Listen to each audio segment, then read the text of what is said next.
explicar.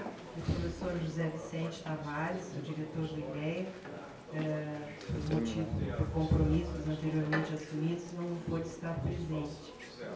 Então, dou as boas-vindas a todos e vamos iniciar logo o nosso ciclo de debates, que é uma iniciativa do IDEA, do Instituto Latino-Americano de Estudos Avançados, com o apoio da ADURCS, Associação de Docentes da URGS. O ciclo de debates em si chama-se A Universidade do Futuro, Autonomia. E o nosso tema da mesa de hoje é a matemática para o entendimento da realidade. Então, gostaria em primeiro lugar de apresentar os debatedores. Em primeiro lugar, o professor Arthur Oscar Lopes. O professor Arthur Lopes é bacharel em matemática pela UFRJ, tem mestrado e doutorado em matemática pelo INPA, no Instituto de Matemática Pura e Aplicada. Atualmente é professor titular da Universidade Federal do Rio Grande do Sul. Fez estágio de pós-doutorado nas universidades de Berkeley e Maryland, ambos nos Estados Unidos. Foi agraciado com a comenda da Ordem Nacional do Mérito Científico e hoje ele ficou sabendo que foi eleito Fellow da TWAS, The World Academy of Science. É membro titular da Academia Brasileira de Ciências. Em segundo lugar, gostaria de apresentar o professor Carl Martin Fonsman, que possui graduação em Sociologia pela Universidade da Califórnia, Santa Cruz, mestrado e doutorado em Sociologia pela Universidade de Michigan, pós-doutorado em Sociologia pela USP e Antropologia Social pelo Museu Nacional da UFRJ. Atualmente é professor associado de Sociologia na Universidade Federal do Rio Grande do Sul, onde também é professor permanente no programa de pós-graduação em Sociologia e professor colaborador do programa de pós-graduação em Desenvolvimento Rural.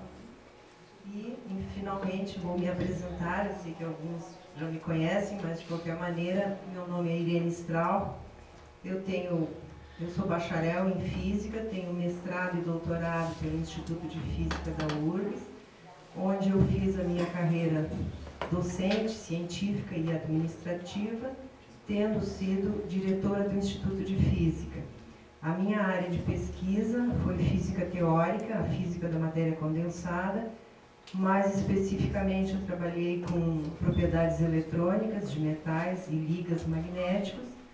Fiz um estágio de especialização em Uppsala, na Suécia, e um estágio pós-doutoral em Orsay, na França. Atualmente, estou lotada no Departamento de Matemática Pura e Aplicada desta universidade, onde exerço a docência. Então, para iniciar, eu convidaria o professor Arthur Lopes como nosso primeiro palestrante para fazer a sua exposição sobre o tema A Matemática para o Entendimento da Realidade.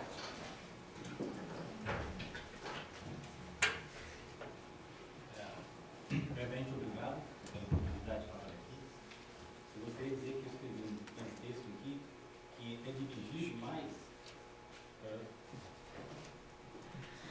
às pessoas da área que não são exatamente que envolvem matemática. Eu gostaria de falar, tentar destacar o papel da matemática para pessoas que não têm como prática da matemática e tentar ser o menos técnico possível e mostrar como a matemática pode ser interessante e útil para entender a realidade de outras formas.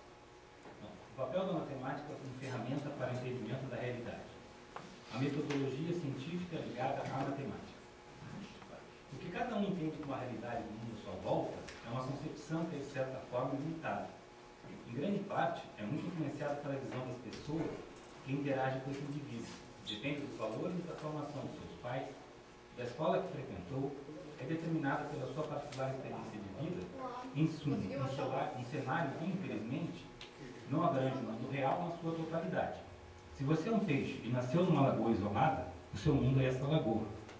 Não deveria ser, mas, em geral, a visão que o indivíduo tem do mundo real é tão somente a visão da sua patota. Confiamos ingenuamente nos nossos sentidos, mas nem sempre as coisas são o que parecem ser. Nossa visão do mundo carrega um bocado de preconcepções. Em alguns casos, o problema pode ser outro. Não usamos todas as ferramentas que temos à disposição para perceber certos aspectos ocultos da realidade.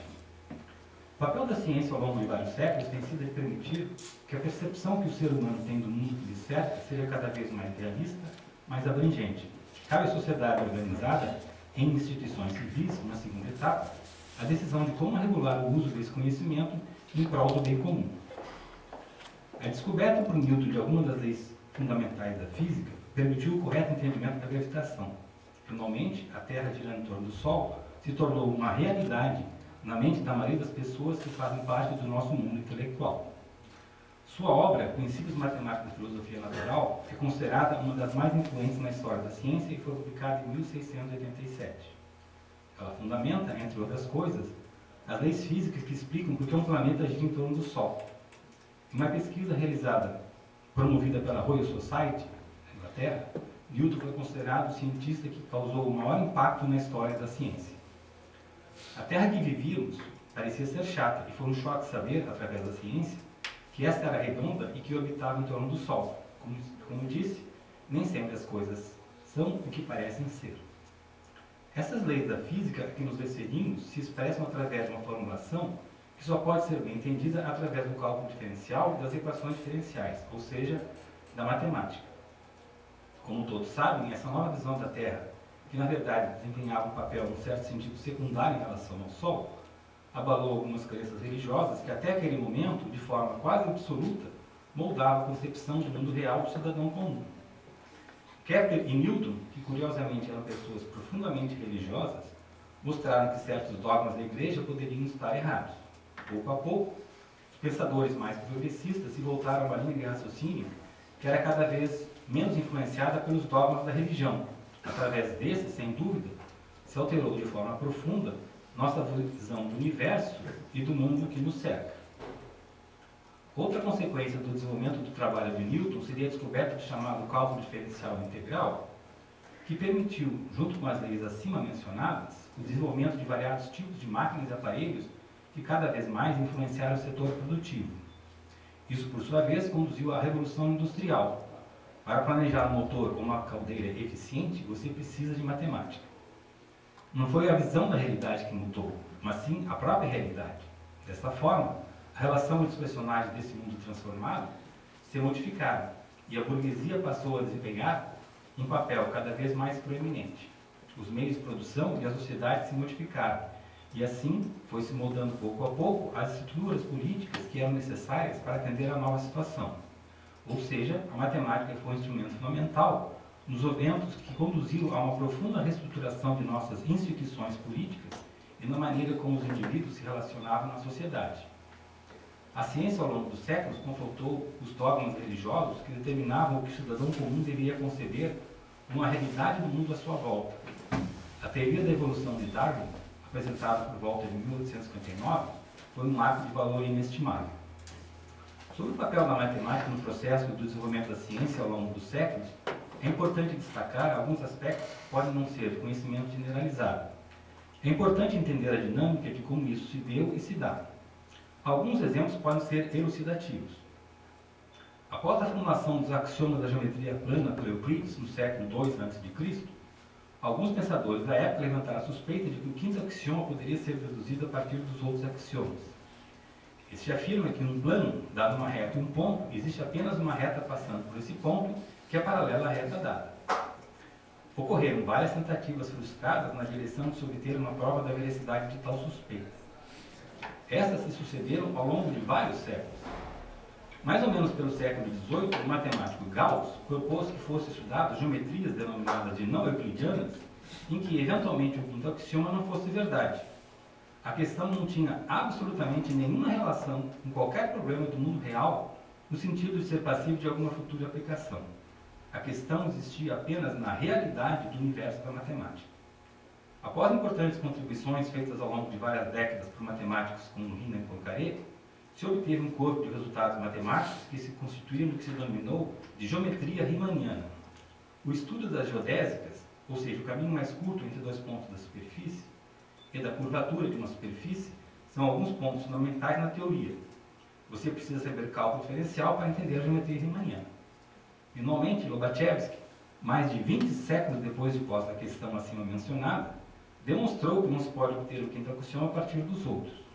Isso decorre de um argumento engenhoso em que se produziu uma geometria diferente da euclidiana e no qual tal fato não ocorria.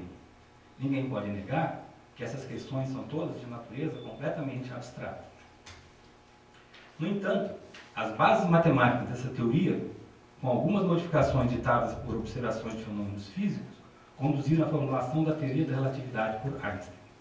O universo, espécie em coordenadas espaço-tempo, possui curvatura. O raio de luz segue uma trajetória que se assemelha a uma geodésica. Esse foi um dos grandes feitos científicos do século XX. O sistema de navegação GPS, por exemplo, utiliza os princípios da teoria da relatividade para obter dados mais precisos. Diversos matemáticos no fim do século XIX e começo do século XX estudaram questões abstratas na área denominada de análise funcional, a qual tratava, entre outros assuntos, de estudos de autovalores e autovetores de operadores lineares.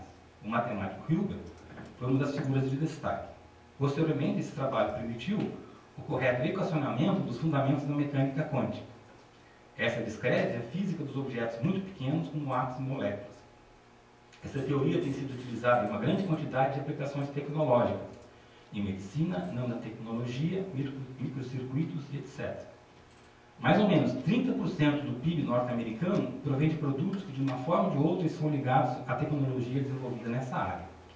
Cumpre destacar que as leis que descrevem a estrutura da matéria a nível da mecânica quântica têm caráter eminentemente aleatório. Ao se analisar o comportamento de um elétron, se conclui que ele não se comporta de forma determinística. Einstein, que deu contribuições fundamentais à teoria da relatividade, não se conformava com esse tipo de fundamentação de natureza aleatória estabelecida pela escola de Copenhague. Deus não joga dados, dizia ele. Mas nesse ponto ele estava equivocado. Utilizando os princípios da escola de Copenhague para a mecânica quântica, foram posteriormente comprovados, através de experimentos científicos realizados em laboratório, diversas previsões de distintos fenômenos físicos. Os matemáticos, mais uma vez, num estudo completamente abstrato, desenvolveram uma teoria que se mostrou posteriormente uma ferramenta essencial para o entendimento de problemas concretos do mundo real. Os assim chamados espaços de Hilbert são de fundamental importância na teoria. Sem esse estudo terminar, não se poderia entender com profundidade o fenômeno físico em consideração. A lógica dos fenômenos da mecânica quântica é surpreendente. Em vários aspectos, é um pouco contraintuitiva em relação à nossa linha de pensamento natural. Não se pode evitar o papel da aleatoriedade na estrutura íntima da matéria. Em outra área distinta, observamos que a partir de certos resultados e questões que apareceram nos estudos de vários matemáticos, alguns físicos foram levados a investigar a existência no mundo real das ondas eletromagnéticas. Essas, primeiramente, foram previstas teoricamente por Maxwell por volta do ano de 1862, e depois sua experiência real, física, foi confirmada experimentalmente por Hertz. Posteriormente, essas ondas foram utilizadas para a transmissão de informação pelo rádio e pela televisão. É inegável o papel desses meios de comunicação na transformação do mundo atual. Uma informação importante para o estudo de um fóssil obtido a partir de um sítio arqueológico é a data em que viveu o animal que o produziu. A datação de radiocarbono permite estimá-la. Essa se baseia em uma expressão que utiliza o exponencial na base neperiana. A informação está latente no fóssil. O período em que viveu o animal em consideração faz parte da realidade e a matemática permite obtê-lo em termos aproximados. A matemática é a linguagem da natureza. O computador foi responsável por grandes mudanças no setor produtivo e via web do comportamento das pessoas. Os protocolos e a estrutura básica da parte operacional dos programas dos atuais computadores foram desenvolvidos por matemáticos como Turing e von Neumann. Os satélites atuais recebem e transmitem uma quantidade enorme de informação. Isso é possível porque a informação processada é compactada e isso é feito através de algoritmos matemáticos. O procedimento que permite que o Google localize rapidamente sites ligados a uma palavra-chave se baseia em um algoritmo matemático associado à busca do autovetor com maior autovalor para uma determinada matriz de grande dimensão. Quando você digita a senha da sua conta bancária, ela permite o acesso das suas informações, porque você está dizendo que um determinado número muito grande é o produto de dois números primos. Simplificando, o sistema te pergunta: 15 é o produto de quais dois números primos? Aí você responde, é o produto de 5 vezes 3. Só que, de fato, o número para o qual o sistema vai formular a questão é, na verdade, muito, muito grande e assim fica difícil de saber a resposta. Um hacker poderia saber a pergunta, mas levaria muito tempo para conseguir respondê-la. Ele teria que fazer um número muito grande de tentativas. Mas a sua senha dá a resposta correta ao sistema. Claro que você provavelmente não tem a menor ideia que está fazendo isso, mas, de novo, a matemática entra aí de forma fundamental. O sistema de comunicação dos celulares, o seu aparelho de TV, o seu carro, tudo não poderia ser planejado e feito sem a matemática. Os fenômenos aleatórios são o foco de muitos trabalhos matemáticos hoje em dia. Essa teoria se chama de teoria da probabilidade e teve seus fundamentos estabelecidos pelo matemático russo Kolmogorov, do começo do século XX. Ele dá sustentação teórica à assim chamada teoria da estatística. Essa última é utilizada no planejamento de políticas públicas, na previsão do clima, no cálculo de um seguro de vida, na análise da efetividade de um remédio que está sendo desenvolvido por um laboratório, etc. Eu diria que essa é a área da matemática que hoje em dia é a mais utilizada nas aplicações. Estatística é a ciência que utiliza das teorias probabilísticas para explicar a frequência da ocorrência de eventos. Quando você lança uma moeda, não sabe se vai sair cara, face cara ou coroa, mas a probabilidade de sair cara é meio, em termos de percentagem, que seria expresso como com 50% de chance. Este é o exemplo mais simples de fenômeno aleatório. Não se pode dizer de maneira determinística o que vai resultar no lançamento da moeda. Mas se você lança a moeda várias vezes, então a frequência de aparecimento da face cara é meio. Porque quando você vai a uma loja, muitas vezes, não encontra exatamente o número do calçado que gostou quando olhou na vitrine? Uma razão, talvez seja porque o dono da loja, ao ordenar a compra de distintos números de calçado, não estivesse consciente que existe uma função que descreve a probabilidade de como esses se distribuem entre as várias possibilidades. Essa é descrita pela distribuição gaussiana. Ela modela a altura das pessoas, as notas do estudante vestibular, a pressão sanguínea, a taxa de glicose no sangue das pessoas. Seria difícil acreditar que todos os anos os estudantes que fazem o vestibular da URGS se combinam de tal forma que suas notas se distribuem de acordo com a distribuição gaussiana. Mas todo ano esse último fato se repete. Existe um teorema matemático, o teorema central do limite, que explica por que é natural que isso ocorra. É claro que de forma alguma você precisa conhecer esse teorema, mas é importante você saber que muitos fenômenos aleatórios do mundo real são descritos por leis matemáticas. Você pode, eventualmente, ser mais eficiente nas suas ações se estiver ciente de tais fenômenos. Às vezes você acredita que a maioria das pessoas no Brasil pensa uma determinada coisa. Digamos, as pessoas acreditam em A. Aí alguém coleta dados e faz uma estatística, nem todas as pessoas são consultadas, e você descobre que o oposto ocorre, ou seja, a maioria das pessoas não acredita em A. Isso já ocorreu comigo. Essa estatística, se bem feita, tem pequena margem de erro, ou seja, a realidade está aí, a informação está disponível. Mas às vezes a pessoa não a percebe porque não se livrou do estigma "eu acho que". Ela não tentou quantificar a sua crença e assim pôr em dúvida o seu "eu acho que". A matemática ajuda você a entender com mais profundidade e precisão a realidade. Uma ferramenta importante que a estatística permite utilizar está ligada à seguinte questão. Existem dois fenômenos A e B que você acredita que, de certa forma, um influencia o outro. Essa influência pode ocorrer de forma mais ou menos intensa ou, na verdade, poderia ser considerada negligível. Essa influência pode ser ou não significante. Como saber? Como ter certeza? Como medir isso? Existem testes estatísticos que vão lhe dizer se existe correlação entre dois fenômenos. É claro que você precisa coletar dados numéricos para poder medir a maior ou menor magnitude desta correlação. Isso vai determinar se a influência é negligível ou não. Dois eventos são ditos independentes se um não influencia o outro, ou seja, se a correlação entre eles tem magnitude muito pequena. Um trabalho recente muito interessante é o seguinte: a partir de dados do Google, Microsoft e os motores de busca da Yahoo, os cientistas da Microsoft, na Universidade de Stanford e na Universidade de Columbia, pela primeira vez, foram capazes de detectar evidência de efeitos colaterais de certos remédios. A questão envolve saber se certas ocorrências estão correlacionadas ou não. Os cientistas envolvidos nesse trabalho não tinham nenhum conhecimento da área médica. Utilizando ferramentas de software automatizadas para examinar consultas feitas em um universo de 6 milhões de internautas e tomadas a partir de busca no web em 2010, os pesquisadores analisaram uma questão relacionada com o uso de um antidepressivo, a paroxetina, e um remédio para a redução do colesterol, a pravastatina. Eles foram capazes de detectar provas de que a combinação das duas drogas pode causar um aumento do teor de açúcar no sangue. Isso porque foi detectado que internautas que haviam comprado os dois remédios, depois de um certo período, acessaram páginas web que tratavam do teor de açúcar no sangue. Ver referência no New York Times. Em outras palavras, havia uma forte correlação entre esses dois eventos. Note que quando se considera um número tão grande de dados, é bem possível que se detecte algumas pessoas que compraram tais medicamentos e que possam, eventualmente, ter consultado ao acaso uma homepage que trata do assunto relativo ao teor de açúcar no sangue, ou seja, o puro acaso. A correlação deve ter uma certa magnitude para que se possa afirmar que existe de fato inter-relação entre os dois acontecimentos. Existem testes estatísticos que aceitam ou rejeitam uma dada hipótese, no caso, a influência ou não da ocorrência dos dois tipos de evento.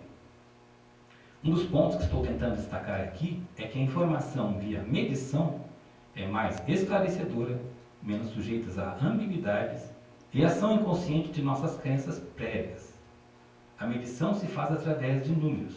A matemática não são apenas números, mas mais exatamente as ferramentas para que esses possam ser interpretados. Enfim, a matemática está aí para servir, para entender a natureza e a realidade de uma forma mais profunda. A física e a computação, que permite nossos dias analisar e processar uma quantidade muito grande de dados, são coadjuvantes em muitos desses procedimentos. Se você deseja trabalhar em algum campo de conhecimento tecnológico aplicado, você precisa saber matemática. Não estou dizendo, é claro, que a análise de diversas questões, sem qualquer emprego da matemática, não seja em muitos casos extremamente relevante. Estou apenas enfatizando que em muitos domínios da ciência, a matemática desempenha um papel importante no entendimento mais profundo da realidade. Em resumo, muitos resultados que foram obtidos no contexto puramente teórico dentro da matemática, por exemplo, sobre números primos, autovetores e autovalores, têm sido posteriormente utilizados das mais diversas formas em aplicações ao mundo real. O matemático, muitas vezes, trabalha na fundamentação de certas teorias que ainda nem foram inventadas. Um computador quântico que seja eficiente do ponto de vista operacional ainda não foi produzido. Em princípio, ele poderia rapidamente faturar um dado número em primos e proceder outras operações complexas em alta velocidade. A criptografia baseada em números primos ficaria obsoleta. No entanto, existem já milhares de trabalhos científicos teóricos redigidos por físicos, matemáticos e engenheiros da computação nas áreas que se chamam computação quântica e informação quântica. Uma grande quantidade de resultados sobre algoritmos e outros conceitos de natureza matemática já são conhecidos e poderão ser eventualmente utilizados. Observa-se que ao longo dos anos, a grande maioria das áreas científicas está se matematizando. Como se pode comprovar, os novos livros de textos que são oriundos dos diversos setores do conhecimento estão cada vez mais utilizando as ferramentas dessa disciplina. Isso pode ser observado na comparação desses com aqueles publicados há 20 ou 30 anos atrás. A razão disso é que o emprego de formalismo matemático permite a concepção de modelos, os quais, numa fase posterior, permitem fazer previsões. Em geral, quanto mais acurado for o modelo, mais ele vai requerer o uso de matemática mais sofisticada. O modelo deve ser calibrado para ficar em consonância com o mundo real. Ele deve estar aproximadamente de acordo com os dados reais. Só assim ele vai nos permitir fazer boas previsões. Von Neumann dizia que o mundo real é tão complexo que ele só pode ser entendido por aproximações. Por sua vez, Popper afirmava também que a ciência é um conhecimento provisório que funciona através de sucessivos falseamentos. Quando se diz que uma asserção é refutável ou falseável, é porque, em princípio, seria possível fazer uma observação ou fazer uma experiência física que mostraria que essa asserção é falsa. A questão que envolve em dizer que uma dada observação implica que algo é falso é em si subjetiva. Isso poderia ser mais fácil de decidir de forma objetiva se essa dependesse da magnitude de uma medição. Em princípio, nesse caso, contendores sobre uma dada questão poderiam eventualmente chegar a uma conclusão consensual sobre a falsidade ou não de uma asserção. Jean-Baptiste Joseph Fourier foi um matemático e físico francês, celebrado por iniciar a investigação sobre a decomposição de funções periódicas em séries trigonométricas convergentes, chamadas séries de Fourier, que envolve senos e cossenos, e sua aplicação aos problemas da condução do calor. Ele viveu na época de Napoleão. Fourier também é geralmente acreditado pela descoberta do efeito estufa, que resultou de alguns estudos e cálculos feitos por ele. A transformada de Fourier foi designada em sua homenagem. Essa ferramenta matemática e suas generalizações são utilizadas hoje em fMRI. Functional Magnetic Resonance Imaging, fMRI, mede a atividade cerebral através da transformada de Fourier e generalizações e de outros conceitos matematicamente sofisticados de probabilidade e estatística. Ou seja, como vemos, muitas vezes ocorre que ferramentas matemáticas são posteriormente utilizadas em questões para os quais seu uso não estava inicialmente previsto. O fMRI permite uma exploração tridimensional não invasiva do cérebro humano em funcionamento normal, analisando o consumo de oxigênio via as interações eletromagnéticas quânticas dos átomos lá localizados. Uma coisa muito sofisticada. O fMRI tem auxiliado no melhor entendimento do funcionamento do nosso cérebro e está revolucionando a neurociência. Ellie Molodinov, em seu interessante livro Subliminar, menciona o papel do inconsciente em nossas decisões e no nosso dia a dia. Os psicólogos têm tentado entender ao longo de várias décadas, através da tradicional análise de distintos pacientes, os mecanismos que envolvem tais fenômenos. O autor ressalta o fato que agora, via o uso do fMRI ligado aos cérebros de pacientes posicionados em laboratórios, é possível descobrir em que regiões essas atividades inconscientes estão localizadas e como elas se conectam com outras regiões de processamento consciente cuja funcionalidade já se tem algum conhecimento prévio. Esses estudos, muito provavelmente, vão revolucionar o que se sabe sobre esse assunto. Ele se refere a isso como um novo inconsciente. Em vez de analisar o subconsciente via conceitos como id e ego, o cientista pode tentar desenvolver essa investigação via mapas de estrutura, conectividade e função do cérebro, graças ao fMRI. Pode-se dizer muitas coisas sobre as receitas de um restaurante, sentando-se à mesa e experimentando a comida. Porém, para saber de fato o que está acontecendo, é preciso examinar a cozinha, saber como são aquecidos os alimentos e quais temperos o cozinheiro está utilizando. Retirado do texto de Molodinov, nessa nova visão, os processos mentais são considerados inconscientes porque há parcelas da mente inacessíveis ao consciente por causa da arquitetura do cérebro, não por estarem sujeitas a formas motivacionais como a repressão. Assim, a ferramenta matemática conhecida como transformada de Fourier, junto com outros resultados da física, permite um entendimento mais profundo do funcionamento da mente humana. Existem modelos em teoria dos jogos, inicialmente desenvolvida por von Neumann, que permitem entender melhor a influência de vários fatores que são agentes no organismo social. O dilema do prisioneiro é um modelo matemático simplificado que se tornou conhecido por certa parte da comunidade científica. Modelos mais complexos são atualmente estudados. Qual o papel do altruísmo em uma determinada sociedade específica? Qual o papel da cooperação? Qual o papel do individualismo? Que outros agentes desempenham influência importante no curso dos eventos? Como se pode quantificar a ação desses agentes e como esses valores interferem na evolução temporal dinâmica a médio e longo prazo dos acontecimentos que ocorrem nessa sociedade? Essas são todas questões que podem ser matematicamente analisadas. É claro que um modelo não é o mundo real. Alguém já disse que todo modelo é uma mentira, mas é uma mentira generosa que nos ajuda a entender a realidade. O Golden Goose Award é um prêmio criado em 2011 para prestigiar cientistas e engenheiros que tiveram trabalhos financiados por agências federais norte-americanas e que tiveram impacto na economia e nas ciências humanas.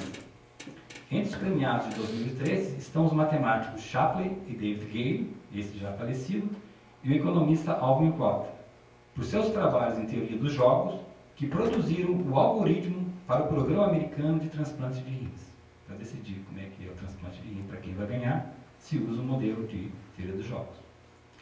A relevância e a pertinência da informação obtida a partir de um modelo matemático devem ser julgadas pelo expert da área aplicada e não por um matemático, é claro. Amos Tversky é figura de destaque na psicologia cognitiva e psicologia matemática. Dedicou sua vida profissional ao estudo da semelhança, julgamento e tomada de decisão. Recomendamos ao interessado no assunto a leitura do livro Preference, Belief and Similarity. A seção de preferências é dividida em modelos probabilísticos de escolha, escolha sob risco e incerteza e preferências contingentes. O caráter não ideológico da matemática é que permite um desejável distanciamento que estendo fundamental para o entendimento da realidade. Estou aqui propositalmente evitando o uso da terminologia entendimento da verdade, porque esta é ainda mais subjetiva. Ao analisar a realidade, ocorre que a inerente subjetividade de nossos preconceitos muitas vezes interfere de forma perversa na nossa linha de raciocínio. O único compromisso do cientista deveria ser com a realidade. Quanto mais precisa for a nossa visão da realidade, então mais efetiva poderá ser a nossa atuação em prol do bem comum. Entre uma sofisticada dedução obtida a partir de uma elaboração teórica, que pode ser algumas vezes apenas um jogo de palavras, e o bom senso, eu prefiro o útil. Estou entre aqueles que acreditam que podemos ser mais úteis e eficazes quando nossas ações são iluminadas por pequenos modelos concretos do mundo real, do que quando essas são inspiradas por teorias ambiciosas, cuja metodologia pode levar, muitas vezes, a determinadas conclusões que contrariam o bom senso e podem estar em clara contradição com a realidade. Esses modelos podem ser entendidos de forma mais profunda se descritos via uma formulação matemática. Talvez minhas considerações possam ser entendidas como uma branda defesa de alguma forma de pós-modernismo na ciência. Em qualquer área de conhecimento, cabe a pergunta: estamos usando todas as ferramentas que temos à nossa disposição para perceber a realidade de forma mais profunda? A análise estatística dos dados do mundo real pode nos ajudar a comprovar ou não a nossa prévia concepção dos fatos. A estatística, na medida em que quantifique adequadamente fatores e agentes na sociedade, pode auxiliar na tomada de decisões, no estabelecimento de políticas públicas, na proposição de leis que possam ser mais efetivas, na distribuição mais racional dos recursos existentes. Se eu fosse resumir em 3 palavras a essência do que eu falei aqui, não mencionaria a palavra matemática. Eu diria apenas realidade, informação e medição. A matemática é apenas uma mera ferramenta para o melhor entendimento da realidade.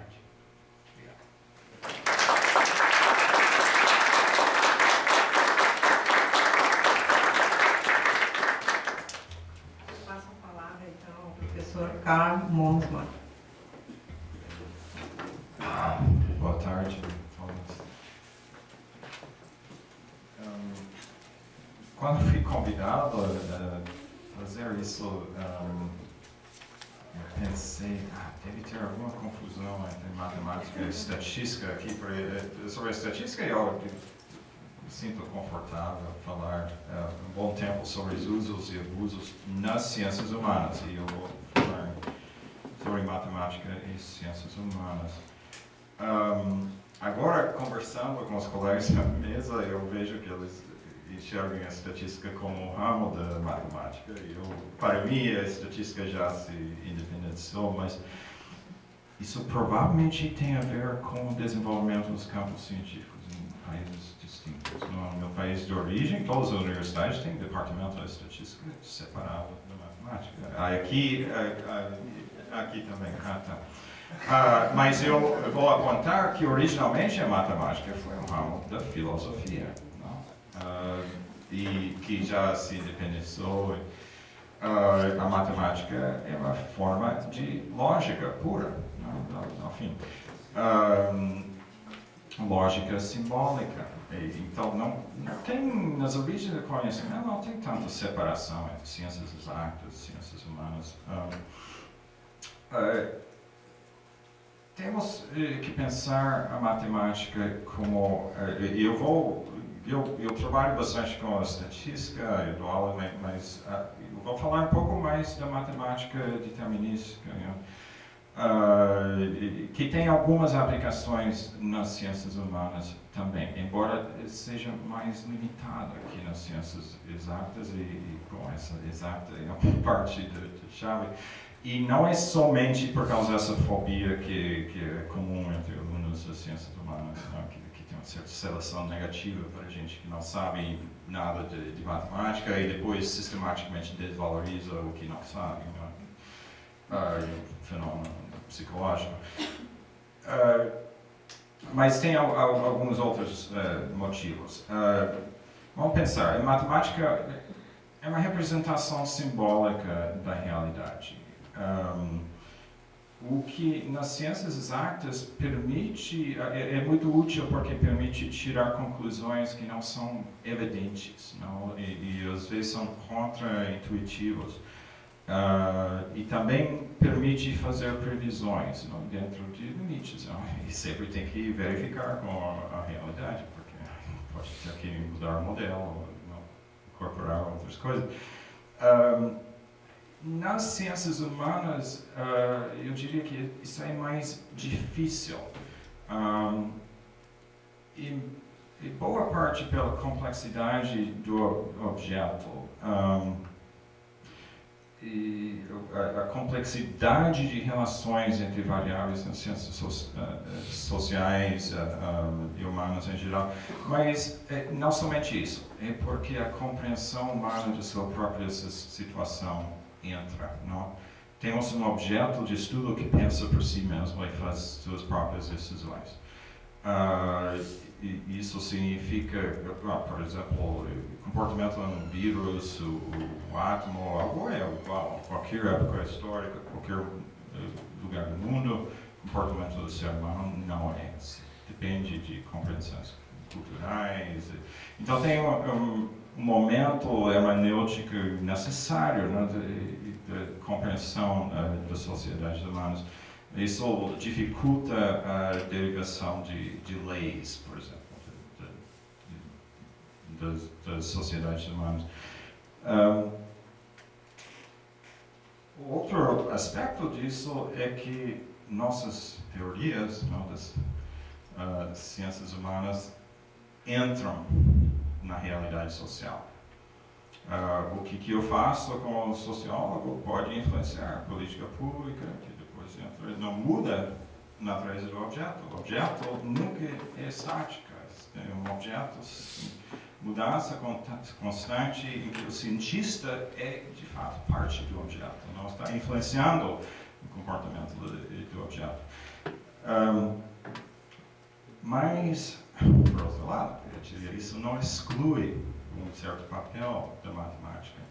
Se realmente quisermos representar sistemas sociais na sua complexidade, precisamos de matemática altamente complexa, que está muito além das capacidades da maior parte das pessoas nas ciências humanas, mas coisas como a teoria do caos, que eu vou falar um pouco mais para frente, que leva em conta a complexidade. Agora, mas tem outras aplicações que são mais limitadas, que também são úteis. E eu não sei quais vocês são das ciências humanas. Ninguém. Eu escrevi isso pensando mais nas pessoas da área. Mas um pouco da matemática realmente pode ajudar bastante no pensamento, coisas como pensar na forma funcional de relações entre variáveis. As pessoas sempre têm esse pensamento linear, e não é necessariamente assim.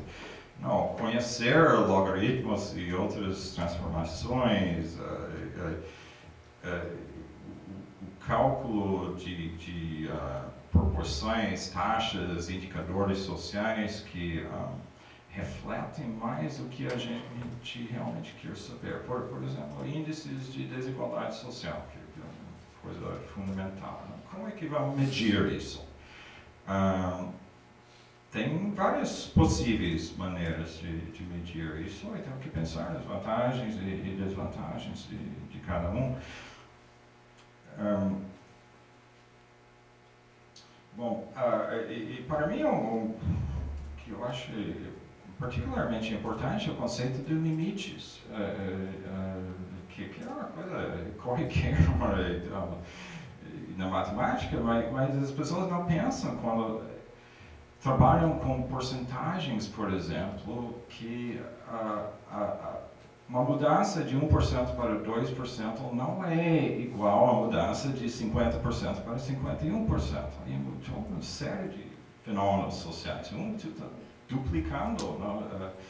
Isso por causa do fenômeno dos limites. E quando trabalhamos com porcentagens, temos que pensar numa forma funcional que não é tão linear, que leva em conta esses limites. Pensar, pelo menos, abstrato, em termos de sistemas de equações, não, que são interrelacionados, quando introduzimos algum nível de complexidade. Outra ramo da matemática que é muito pertinente para a gente é a teoria dos conjuntos, não, para clareza de conceitos, não, o que está incluído, o que não está incluído, de certo fenômeno. E mais recentemente tem algum desenvolvimento interessante, métodos usando a ideia de conjuntos fuzzy, que são conjuntos que têm graus de pertencimento a conjuntos, e não é só sim ou não, está dentro, está fora. Além disso, tem a teoria dos grafos, que tem tido bastante, tem se mostrado bastante útil, não tanto no Brasil, mas no exterior, para pensar redes sociais. Não? A teoria dos grafos é maneiras de conexão entre pontos, não? A origem da coisa, mas como caracterizar a estrutura das relações entre pontos no grafo. Eu acho que qualquer sociólogo está consciente da importância das relações sociais. Não? Mas se pensa muito em termos de a número e a qualidade ou a natureza das relações sociais do indivíduo, e não tanto do ponto de vista da estrutura geral das relações, que transcende o indivíduo. Não? Tem uma ciência para descrever isso, que vem da matemática. Estava ouvindo a apresentação agora, e tem outra área que é um ponte um pouco mais com a biologia, mas envolve matemática, que são as redes neurais e as neurociências. Isso, para a gente, nas ciências humanas, seria muito útil prestar mais atenção, porque tem toda uma virada cognitiva, estruturalista, e pós-estruturalista nas ciências humanas, que é bastante consoante com os desenvolvimentos das neurociências. Não? Entender as propensões e a cognição humana. Mas a matemática tem sido usado em algumas áreas das ciências humanas que eu caracterizaria como sistemas relativamente isolados, o que pelo menos conceitualmente é possível isolar temporariamente para ver as tendências dentro desses sistemas, em vez de pensar no caos de múltiplas interações o tempo todo. Alguns desses já foram mencionados, mas que não foi mencionado, que é a demografia, que é uma área bastante matemática, que tem relações determinísticas entre o número de nascimentos, mortes, idades mais, quer dizer, comprimento de uma geração, tempo de duração entre nascimento da mulher e nascimento da primeira filha, todas essas permitem projeções de populações. via cálculos matemáticos. Isso também, por certa analogia, pode ser aplicado a outras formas de população. Isso está usado para populações de organizações, especialmente negócios, que obviamente não tem o mesmo tipo de mortalidade que os seres humanos, mas tem modelos de sobrevivência que se aplicam a essas áreas. Talvez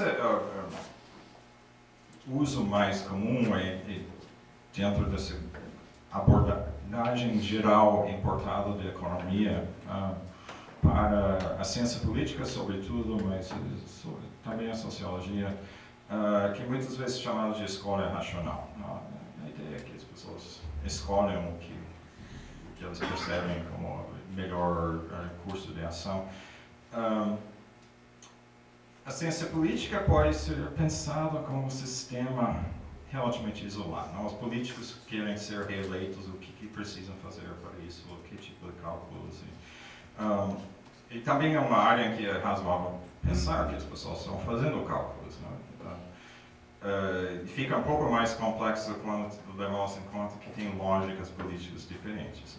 Tem políticos que querem mudar o mundo, tem políticos que querem maximizar as oportunidades de corrupção e clientelismo, não são coisas um pouco diferentes.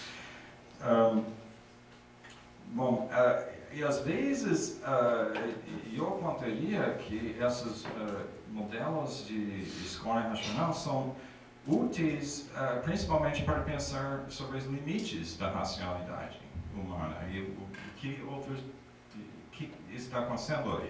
Tem um economista chamado Mansur Olson que tem uma análise famosa dos movimentos sociais mostrando como é irracional as pessoas participarem em movimentos sociais, porque é muito mais racional ficar em casa e deixar os outros fazerem, porque os benefícios são coletivos, então todo mundo vai receber.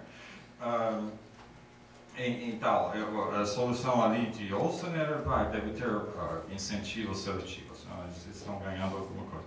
Mas o que eles estão ganhando? Aí entra a ação dos sociólogos, ou seja, apresenta um novo problema para a pesquisa, a partir desse...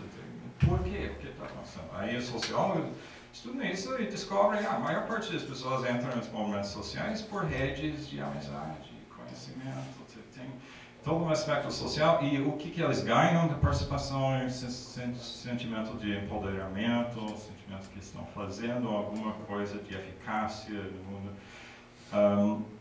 Não são exatamente coisas materiais, não, que os economistas lidam mais facilmente com essas coisas materiais. E também nos leva a pensar que isso, eu acho que é a contribuição específica da antropologia, sobretudo, pensar em distintas formas de racionalidade e formas de acúmulo de capital simbólico, por exemplo, o papel do respeito e de acúmulo de relações sociais, etc.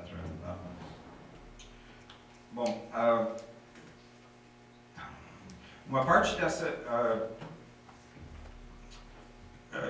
escolha racional é a teoria dos jogos, que já foi mencionado, que é usado bastante análise de negociações, de contratos, acordos judiciais, coisas assim.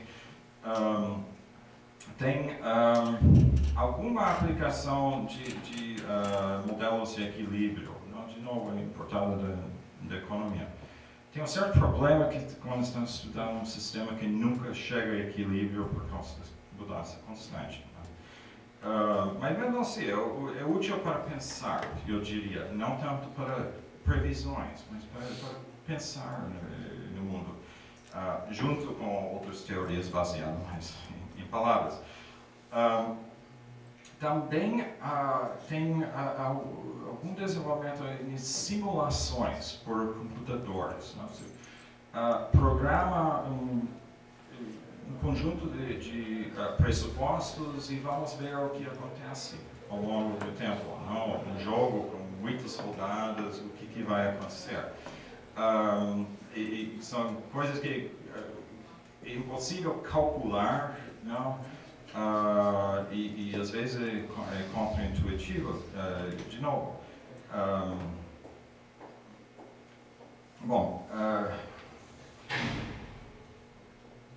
um dos resultados aí, por exemplo, diz respeito a fenômenos como, bom, isso relacionado, tem aspectos sociais das ciências médicas, por exemplo, doenças que se espalham por redes sociais, tem pesquisa do espalhamento de HIV, que envolve um aspecto social, sexual importante e dá para modelar isso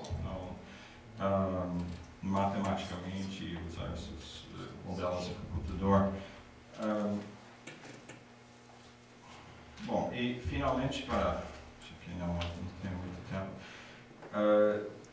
para terminar, tem algumas aplicações, muito pouco até agora, mas algumas aplicações da matemática mais complexa, especialmente da teoria de caos, que é interessante para as ciências sociais porque mostra a sensitividade às condições iniciais, que fazem grandes diferenças ao longo prazo.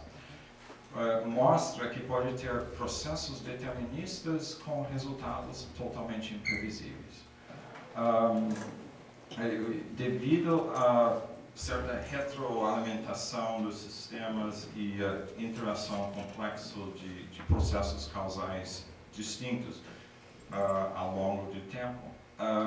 E isso vem para confirmar as coisas que os historiadores e os sociólogos que lidam com processos históricos já sabem. Não, mas só que é interessante essa confirmação, essa coincidência. Agora, o próximo passo seria realmente usar isso para derivar alguns resultados novos, fazer previsões. Então, tem certo sucesso usando essa ramo da matemática na previsão do tempo, mas ainda estamos longe disso nas ciências humanas.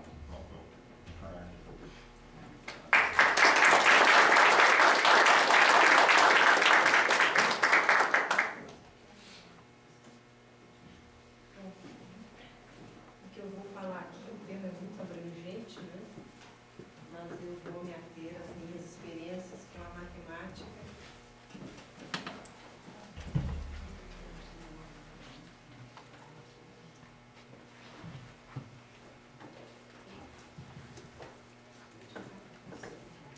Bom, como eu estava dizendo, então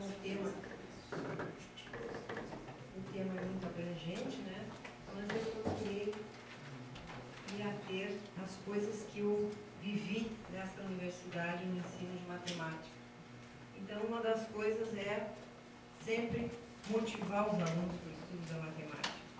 E eu escolhi alguns personagens fantásticos, como Galileu Galilei, com essa frase lapidária aí, em que ele diz: a filosofia está escrita neste grande livro, quero dizer, neste grande universo, que permanece continuamente aberto aos nossos olhos e não pode ser entendido a menos que compreendamos primeiro a linguagem em que está escrito, e ele está escrito na linguagem da matemática. Eu acho fantástica essa frase do Galileu Galilei, que foi também um físico, matemático, e astrônomo e filósofo. Eu acho que esse ganhou de todas as personalidades que eu vou citar, porque ele era um cientista nato, né? Bom, então, falando das minhas vivências no ensino de matemática, eu inicialmente, no departamento de física, eu ministrei a disciplina de métodos matemáticos da física. No departamento de matemática pura e aplicada, eu ministrei a matemática aplicada para os vários cursos de engenharia e física, e atualmente estou ministrando cálculo para administração. E como eu já disse, em todas essas minhas vivências como professora, eu sempre procuro ilustrar minhas aulas com matemáticos importantes, né, relacionados ao tema que eu esteja ministrando naquele instante. Então, um deles é o Paul Dirac, que foi engenheiro elétrico, matemático e físico, né? E ele costumava definir a matemática como a ferramenta especialmente adaptada ao tratamento das noções abstratas de qualquer natureza, e neste domínio seu poder é ilimitado. Como eu tinha também alunos de engenharia, entre os alunos e alunos de física, né, eu sempre gostei de dar como exemplo Paul Dirac, porque foi até hoje o mais jovem prêmio Nobel de Física, com 31 anos, e ele dividiu o prêmio Nobel com Schrödinger, com a contribuição relativística à equação de Schrödinger. Bom, na sequência, eu também gosto de aplicar em sala de aula as recomendações da Unesco. A Unesco, na virada do século XX para o século XXI, ela encomendou para uma comissão de alto nível um relatório sobre a educação, como deveria ser a educação no século XXI. E dentre as recomendações que devem ser desenvolvidas durante a vida acadêmica para qualquer disciplina, constam a memória, o raciocínio lógico, a percepção, a comunicação clara e o respeito mútuo. Atualmente, as pesquisas em neurociência têm mostrado que o estudo da matemática melhora, ou seja, esses resultados dos estudos e das pesquisas com neurociência vieram corroborar as recomendações do relatório da Unesco. Ou seja, a matemática melhora a memória, a concentração, o raciocínio lógico, a capacidade de aprendizado, a agilidade mental, a criatividade, a resistência ao estresse e o QI. Pode ser que os alunos não achem que seja tudo isso, mas de qualquer maneira, alguns dos itens aí dos estudos de neurociência. Bom, isso são estudos feitos com esse equipamento que o professor Arthur falou, né, que é a ressonância magnética funcional, que permite medir a atividade cerebral no momento de aprendizado. Então, ficou constatado que, no caso da matemática, essas são as áreas do cérebro que são ativadas no momento da aprendizagem. E eu acrescentaria, já que agora estou dando aula de cálculo para administração, mais um outro item que eu acho que a matemática pode nos ajudar, que é a tomada de decisões. O que eu escrevi ali?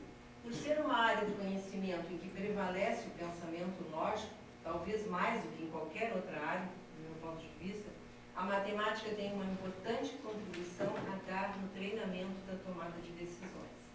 Porque frequentemente o aluno se encontra, né, com várias opções para finalizar o seu problema e vai escolher uma.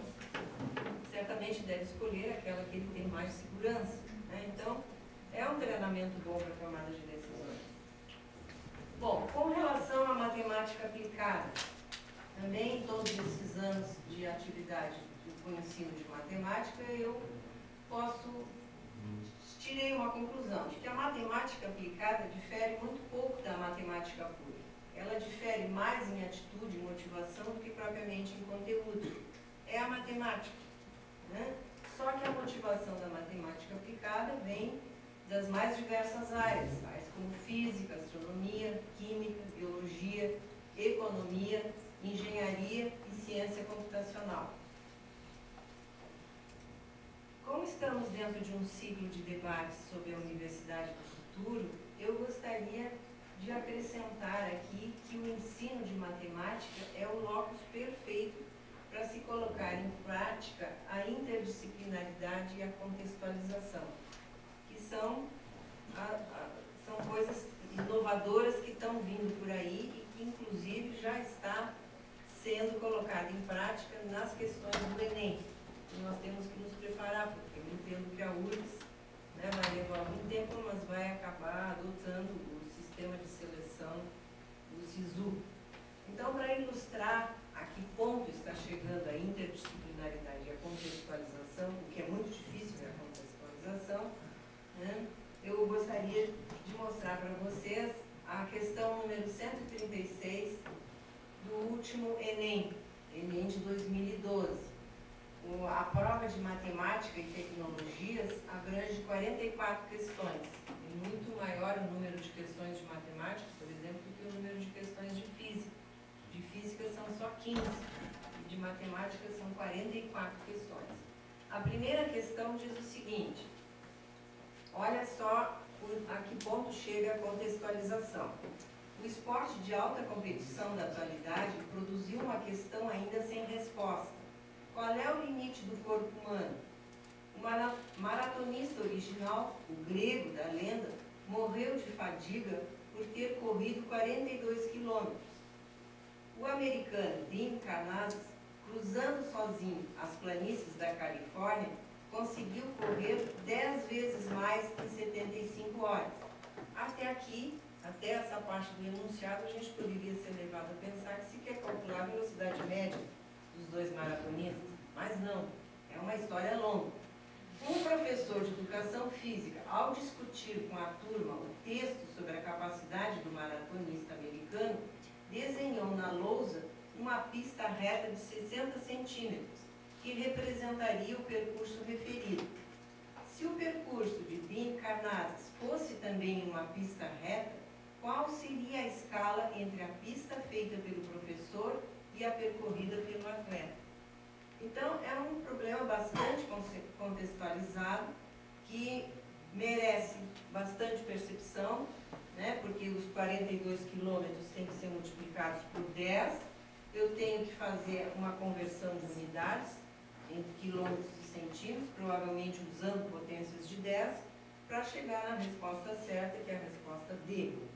Então, este é um problema contextualizado que eu atribuo, que merece uma grande atenção do aluno, um grande poder de percepção, para ver que operações matemáticas ele precisa fazer. Então, um exemplo de contextualização.